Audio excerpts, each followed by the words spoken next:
Hello, c'est Mouna. On se retrouve aujourd'hui pour le tutoriel du sac à dos Lara. Donc Lara, c'est un sac à dos que vous pouvez retrouver sous forme de kit ou de patron sur notre site internet.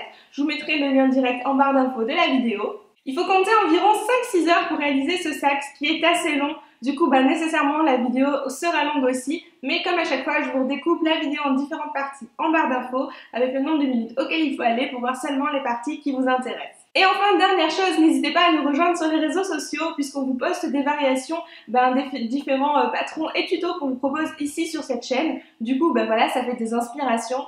Et aussi, on partage les créations que vous avez réalisées.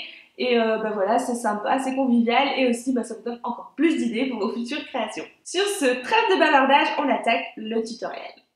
J'ai déjà découpé toutes mes pièces, mais aussi thermocollé toutes celles qui doivent l'être, c'est-à-dire les devants, ainsi que la base et le haut du sac. Petite précision quand même concernant les poignées, si vous suivez le plan de coupe, vous vous retrouvez avec deux petits morceaux dans un tissu A et un morceau dans le tissu B. En fait, il y a un des morceaux du tissu A que vous pouvez jeter et qui ne sert à rien. Et on commence avec l'étape 1, donc on prend les couvre-zip que l'on vient replier sur 1 cm et on va marquer ce pli au fer à repasser. Ensuite, une fois qu'on l'a fait sur nos deux couvre-zip, on vient mesurer 2 cm vers l'intérieur après l'arrêt mécanique et on fait une marque. De l'autre côté, on fait la même chose mais à 1 cm cette fois-ci. Et en fait, ces petites marques nous servent de repère pour venir épingler nos couvre-zip.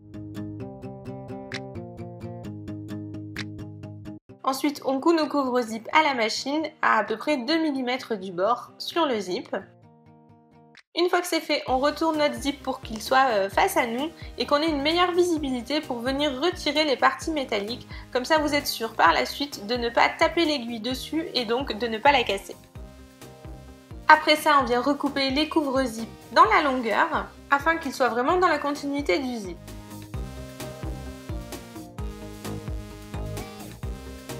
Maintenant on passe à l'étape 2, on va venir coudre le zip contre la poche, donc on vient mettre l'endroit du zip contre l'endroit de la poche et on veille à bien centrer le zip pour que ce soit plus esthétique. On épingle, on recoupe le surplus de couvre-zip sur les côtés et on va coudre notre fermeture à glissière à la machine sur tout le long. Ensuite, vous pouvez venir rabattre comme ceci et marquer ce pli qui est là au fer à repasser. Mais bien sûr, sur le simili-cuir, il faut protéger par une pâte mouille. Ensuite, cette étape-là est facultative. En fait, je voulais des poches arrondies. Du coup, je viens recouper ici en rond, en fait, les coins de ma poche. Ceci dit, si vous faites ça, ce sera plus difficile de procéder à l'étape 3 qui consiste à replier sur 1 cm les 3 côtés de la poche qui n'ont pas de zip.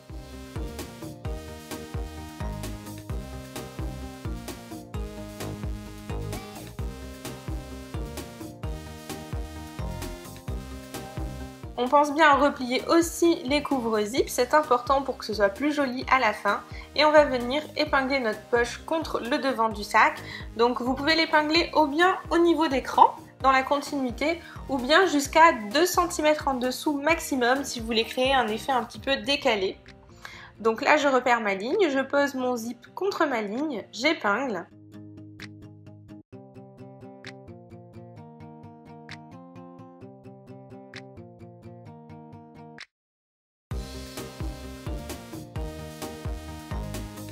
Et puis je vais le coudre à la machine sur tout le long. Une fois que c'est cousu, on va simplement venir rabattre notre poche et l'épingler donc au devant du sac pour pouvoir aller la coudre par la suite. Donc là, c'est vrai que vous allez avoir beaucoup d'épaisseur entre les couvre-zip, le zip, le repli au niveau de la poche et votre tissu en dessous qui est thermocollé. Voilà, ça fait pas mal d'épaisseur. Donc prenez votre temps, utilisez des épingles qui piquent bien et tout ira bien.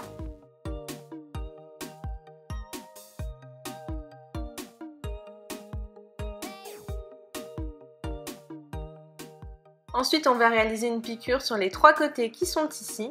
Et ce que je vous conseille si vous avez une poche en simili-cuir, c'est d'utiliser ce pied-là. C'est un pied de téflon qui permet du coup de ne pas adhérer et de bien glisser sur le simili.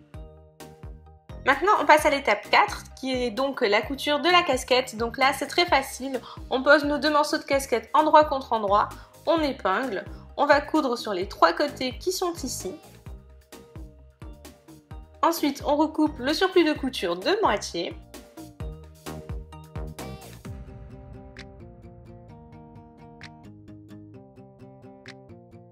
On retourne.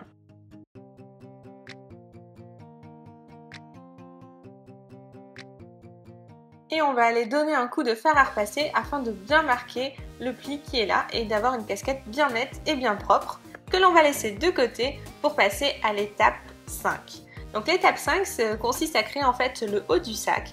Donc on commence par la poignée, on prend nos deux morceaux qui constituent la poignée, on les épingle endroit contre endroit et on va aller les coudre en partant d'ici, point d'arrêt, on fait le tour et on s'arrête un peu avant en fait en faisant de nouveau un point d'arrêt. Ensuite on coupe les quatre coins en diagonale ainsi que le surplus de couture de moitié pour que ce soit plus facile à retourner en fait, et l'ouverture qu'on avait laissée nous sert simplement à retourner notre poignet.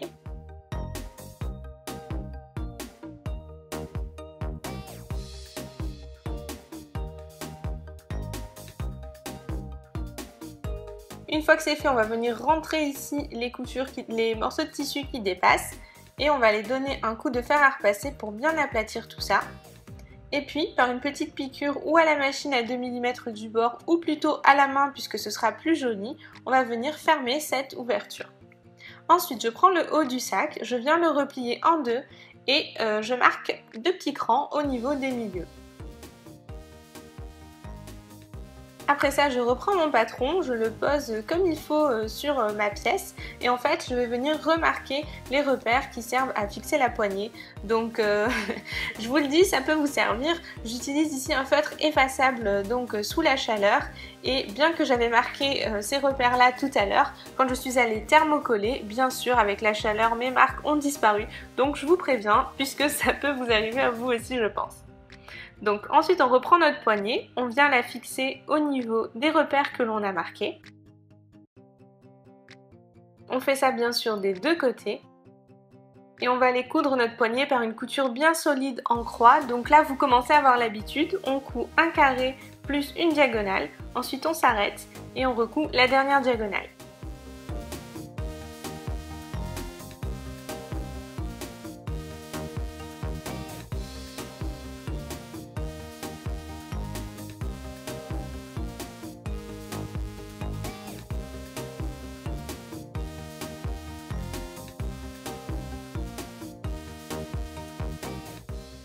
Maintenant on va aller coudre le zip principal, donc on repère les crans qui sont sur le côté ici, on va venir poser notre zip endroit contre endroit du tissu et un petit peu en dessous des crans.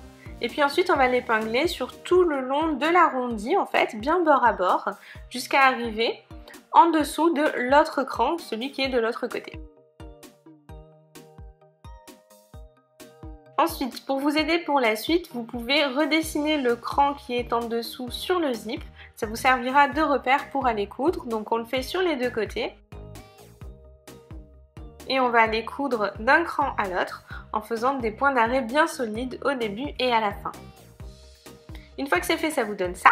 Maintenant, je vais venir rabattre en fait un petit peu comme ceci pour faciliter la pose de la casquette que l'on va venir faire juste après. Donc avant, pour encore une fois avoir des repères, je reporte l'écran en fait au niveau de l'autre côté. Je viens épingler ma casquette bord à bord comme ceci contre mon zip. Donc ce que je vous conseille ici, c'est de mettre une ou deux épingles ici au début. Ensuite, vous allez jusqu'à la fin. Vous venez mettre une ou deux épingles aussi, mais à partir de la fin, donc à partir du repère du cran. Et puis ensuite, on vient épingler le reste. Une fois que c'est fait, on fait une petite piqûre à la machine à 3 ou 5 mm du bord afin de maintenir notre casquette. Alors cette étape-là est encore facultative mais elle va franchement vous aider pour la suite. Donc en fait ce que je fais c'est que je repère le milieu de ma pièce devant et je le prolonge en fait pour retrouver le milieu tout en haut du zip. En fait le milieu de la pièce haut pour être plus précise. Donc grâce à ça je vais pouvoir faire un petit cran.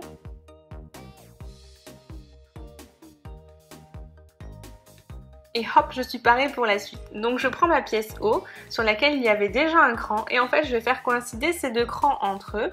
J'épingle Et puis je vais venir redescendre en suivant le bord jusqu'en bas. Et en fait, en bas, c'est 1 cm en dessous du cran.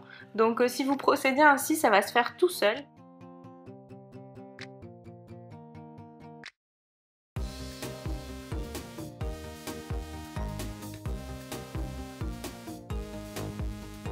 Ensuite, on fait bien sûr la même chose de l'autre côté.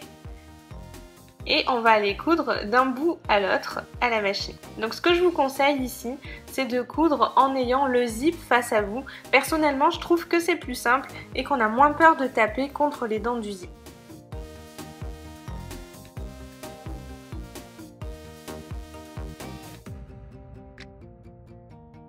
Maintenant que le zip est cousu et que la casquette est bien sortie, on va pouvoir venir coudre la base du sac. Donc je viens replier la base sur 1 cm au niveau des bords courts. Je marque ce pli au fer à repasser. Et puis, tadan tadan. Alors on arrive à un des points clés du tuto. Donc on va venir épingler bord à bord avec le tissu en fait, la base et le devant, mais au niveau du cran. Donc je remonte bien jusqu'au cran en haut, voilà, et je me mets bien bord à bord avec mon tissu. Ensuite j'épingle sans épingler le zip. Et j'épingle en fait jusqu'en bas.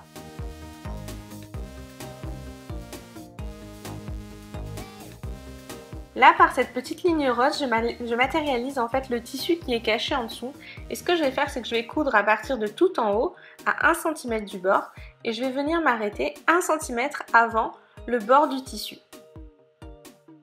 Donc là, juste pour le tuto, je vais faire une petite ligne en pointillé afin que ça nous serve de repère. Vous pouvez le faire aussi, mais c'est facultatif. Et donc on y va. Je fais un point d'arrêt au début, sans coudre sur le zip. Je descends tout droit jusqu'en bas.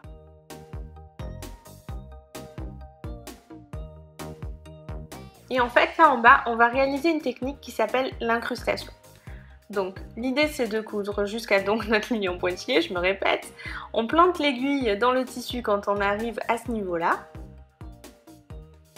On lève le pied de biche. Et avec nos ciseaux, on va venir recouper le tissu qui est sur le dessus, donc ici la base, en diagonale, jusqu'à arriver quasiment à l'aiguille. Donc pas complètement, sinon on abîme le tissu, mais vraiment presque jusqu'à l'aiguille. Et en fait, en faisant ça, on va venir libérer le tissu et ça va lui permettre de pouvoir, voilà, tourner comme ceci. Donc du coup, on va tourner notre pièce comme on le fait toujours quand on veut tourner en couture. Et là, grâce à l'incrustation, hop, la pièce qui est sur le dessus, en fait la base vient se pivoter et se mettre complètement dans l'axe que l'on veut lui donner. De la même façon, je couds jusqu'au bout. Là, j'ai matérialisé aussi le bord du tissu. Arrivé 1 cm avant le bord du tissu, je plante l'aiguille, je lève le pied de biche, je glisse mes ciseaux en dessous et je viens recouper le tissu de la base quasiment jusqu'à l'aiguille. Encore une fois, ça libère notre tissu que l'on peut venir faire pivoter comme ceci afin d'arriver jusqu'au cran qui est là-haut. En fait, on coud jusqu'en haut et on finit par un point d'arrêt. C'est pareil que de l'autre côté. Ensuite, vous pouvez, si vous le souhaitez, recouper le surplus de couture ici en diagonale, mais pas trop proche de la couture puisque comme on a fait une incrustation, la couture est un petit peu fragile et justement grâce à l'incrustation, vous avez déjà des bords pointus. Donc voilà, il n'est pas nécessaire de trop recouper ici le surplus de couture en diagonale. Maintenant, ce qu'on va faire, c'est qu'on va venir soigner les finitions autour du zip. Donc là, c'est le deuxième point difficile de ce tutoriel. Donc en fait, on va faire superposer la base contre le haut du sac, tout droit. Et en fait, on a les surplus de couture de la base qui vient se superposer pile poil contre le haut du sac.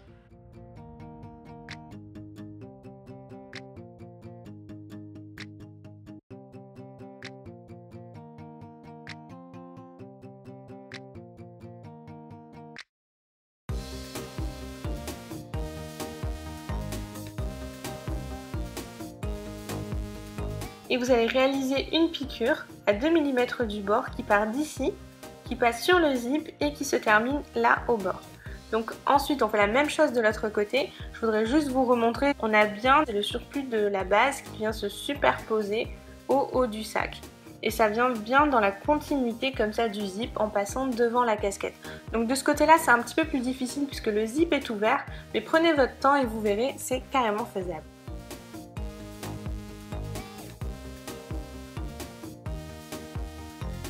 Maintenant, on va créer les bretelles du sac à dos. Donc là, c'est facile, on plie notre bretelle en deux, endroit contre endroit, et on épingle.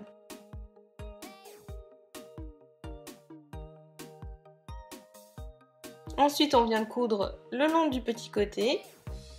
Sur le long côté, on fait un point d'arrêt, on laisse un trou, on refait un point d'arrêt, et on redescend jusqu'en bas, et on coud sur le petit côté. Une fois que c'est fait, on recoupe les surplus de couture. Encore une fois, on recoupe les surplus de couture en fait pour qu'on ait moins de tissu lorsque l'on va retourner là ici. Une fois que c'est complètement retourné, on vient repasser, rentrer ici le surplus de tissu vers l'intérieur pour que ce soit plus propre et ou bien par une piqûre à 2 mm du bord ou bien par des points invisibles à la main, on vient fermer notre bretelle. Maintenant on passe aux languettes, donc c'est un peu la même technique, on les coud endroit contre endroit le long des longs côtés. On recoupe le surplus de couture et on les retourne. Ensuite, une fois qu'on les a retournés, on va donner un coup de fer pour qu'elles soient bien définies. Ce qui nous amène à l'étape 9, qui consiste à coudre le dos du sac. Mais avant, il y a quelques petits préparatifs à faire. Notamment, on va venir glisser les anneaux dans nos languettes, que l'on va venir épingler, replier en deux, au niveau des crans qui se situent sur la base du sac. Ensuite, on va réaliser une piqûre de maintien à la machine pour maintenir donc nos languettes en place et ça va aussi les renforcer puisque ça fera in fine une double couture. Pour les bretelles, même combat, on épingle la bretelle contre le cran du milieu qui est tout en haut. On épingle et on fait une piqûre de maintien pour bien maintenir nos bretelles en place. On vérifie que notre zip est ouvert. On rentre les bretelles à l'intérieur du sac et on va aller fixer le dos. Donc petite préparation avant pour vous faciliter encore une fois la vie, on plie la pièce dos en deux et on vient faire un petit cran au milieu du haut de cette pièce. On va ensuite faire coïncider ce cran avec le milieu du haut, en fait ici le cran qui servait pour les bretelles. On épingle et puis là c'est un petit peu au choix, ou bien vous pouvez épingler en une fois sur tout le tour. Mais au niveau des côtés bas, en fait, ça va pas être très simple. Ça va faire des arrondis un peu bizarres, mais c'est carrément faisable. Donc vous pouvez coudre sur tout le tour en une fois. Ou bien vous réalisez une nouvelle fois l'incrustation. Et là, c'est ce que j'ai choisi de faire puisque je trouve ça plus facile. Du coup, je commence à coudre en haut. Je descends jusqu'en bas. Ici, je fais mon incrustation. On coupe. Toujours pareil, on épingle sur tout le bas, incrustation, et on remonte jusqu'en haut. Juste une petite astuce, si vous optez pour l'incrustation, il vaut mieux coudre avec la base du sac face à vous et entailler dans la base puisque c'est ce qui vous permettra de faire une incrustation vraiment propre. C'est beaucoup plus difficile et moins propre si vous entaillez le dos du sac. Ensuite, vous pouvez retourner votre sac et venir repasser en fait toutes les parties qui sont un petit peu boursouflées. Donc en fait, ça consiste à repasser toutes les coutures afin de mieux les définir. Et une fois que c'est fait, vous avez un joli sac bien net. Maintenant qu'il est tout beau, on va le mettre de nouveau à l'envers et le laisser de côté pour pouvoir s'attaquer à la doublure. Et on commence par la pièce haut du sac que l'on vient replier ici sur 0,8 cm et on marque ce pli donc d'abord avec notre ongle et puis ensuite au fer à repasser. Ensuite on replie cette pièce en deux et on va venir faire un cran au niveau du milieu pour avoir un repère pour la suite. On prend ensuite le dos de la doublure qu'on vient replier en deux pour avoir un petit cran de milieu aussi. On va maintenant venir faire coïncider en fait ces deux crans entre eux. Et là ça va vous rappeler ce qu'on faisait dans le tissu extérieur tout à l'heure. En fait on épingle à partir d'en haut, bien bord à bord, le long de la courbe jusqu'en bas. Et là ça va nous amener 1 cm en dessous du cran. Comme tout à l'heure, je me remets les repères de cran pour m'aider et je vais coudre d'un point à l'autre à la machine. Ensuite, on laisse cette pièce de côté pendant quelques instants et on prend la base du sac. Donc j'ai déjà replié les bords courts sur 1 cm vers l'intérieur et je vais maintenant venir coudre cette base de sac contre mon dos du sac. Donc là, c'est comme tout à l'heure, on soulève ici, on vient poser la base au niveau du cran et bord à bord avec le tissu.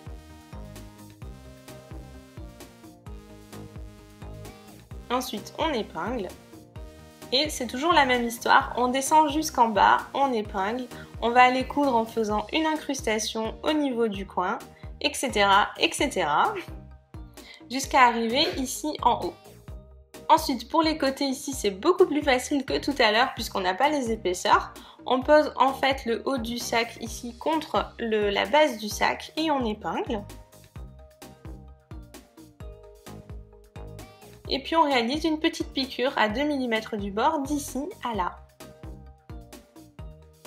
Même chose bien sûr de l'autre côté. Ensuite on prend le devant du sac, on replie le long de l'arrondi d'un cran à l'autre sur 0,8 cm, puis on va l'épingler au reste de la doublure. Donc on commence par épingler au niveau des crans, on les fait bien se superposer, ensuite on épingle jusqu'en bas.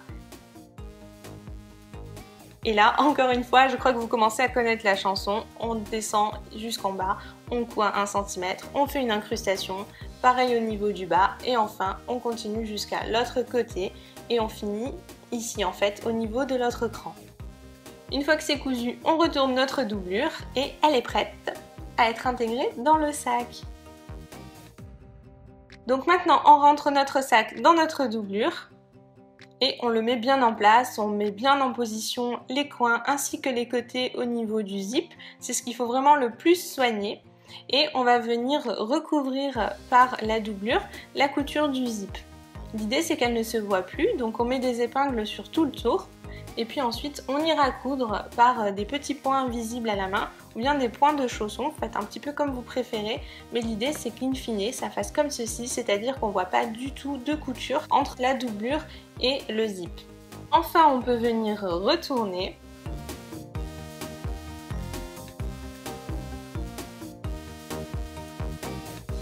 Petite astuce encore une fois, donc si vous trouvez que votre sac est un petit peu gonflé, vous venir faire une surpiqûre ici sur tout le tour afin de bien plaquer votre zip et votre doublure et votre tissu extérieur entre eux. Et puis aussi selon le tissu que vous avez choisi pour la doublure, ici il peut venir s'affaisser comme ça. Donc pour que ça ne se passe pas, vous pouvez venir faire quelques petits points à la main qui partent de l'intérieur et qui vont venir ressortir ici dans le sillon. Et en fait ce sera complètement invisible et ça maintiendra votre doublure en place. Et on est parti pour la 11e et dernière étape qui consiste simplement à venir mettre en place les passants de réglage. Donc on les passe par en dessous puis par au dessus et on ressort en dessous, on tire. Ensuite on passe dans l'anneau de l'extérieur vers l'intérieur, on fait bien attention à ce qu'il ne vrille pas. Puis par en dessous on vient passer d'en haut vers en bas.